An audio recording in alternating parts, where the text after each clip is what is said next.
ಅಷ್ಟೊಂದು ಖುಷಿ ಇದೆ. ಯಾಕಂದರೆ ನನ್ನ ಫಸ್ಟ್ ಫಿಲಮ್ನ ನಾನು ರಮೇಶ್ ಅರವಿಂದ್ ಸರ್ ಜೊತೆ ಮಾಡ್ತೀನಿ ಅಂತಲೂ ಅಂದ್ಕೊಂಡೂ ಇರಲಿಲ್ಲ.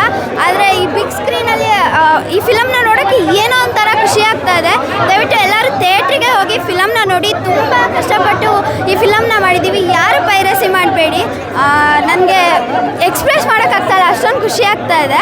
Thank you. ನಮ್ಮ ಭೈರದೇವಿನ ನೀವು ಖಂಡಿತವಾಗ್ಲೂ ಗೆಲ್ಲಿಸ್ಬೇಕು, ಹರಿಸ್ಬೇಕು, ಹಾರೈಸಬೇಕು ಅಂತ ಕೇಳ್ಕೊಳ್ತೀನಿ. Thank you. ಸರ್ ಮಾತಾಡ್ಬೋದಾ?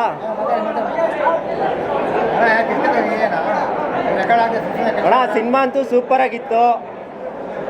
ಈಗಿನ ಕಾಲದಲ್ಲಿ ಡೆವಿಲ್ ಮೂವಿ ಬರ್ತಿಲ್ಲ, ದೆವ್ವದ ಸಿನಿಮಾ ಬರ್ತಿಲ್ಲ ಅಂತ ತುಂಬ ಜನ ಹೇಳ್ತಾರೆ. ಬಟ್ ಈ ಸಿನಿಮಾ ಬಂದು ನೋಡಿದ್ರೆ ಗೊತ್ತಾಗುತ್ತೆ. ಒಂದು ಒಳ್ಳೆ ಕಂಟೆಂಟ್ ಇದೆ, ಫ್ಯಾಮಿಲಿಯಲ್ಲಿ ಏನೆಲ್ಲ ಆಗುತ್ತೆ ಅಂತ ಸಿನಿಮಾದಲ್ಲಿ ತೋರಿಸಿದ್ದಾರೆ. ಸಿನಿಮಾ ನೋಡಿ ಎಲ್ರಿಗೂ ಒಳ್ಳೇದಾಗಲಿ, ಮೀಡಿಯಾದವ್ರಿಗೆ ನಮಗೆ ಎಲ್ರಿಗೂ ಒಳ್ಳೇದಾಗಲಿ. ಐ ಲವ್ ಯು ಬ್ರೋ, ನಿಮಗೆಲ್ಲ ಥ್ಯಾಂಕ್ ಯು.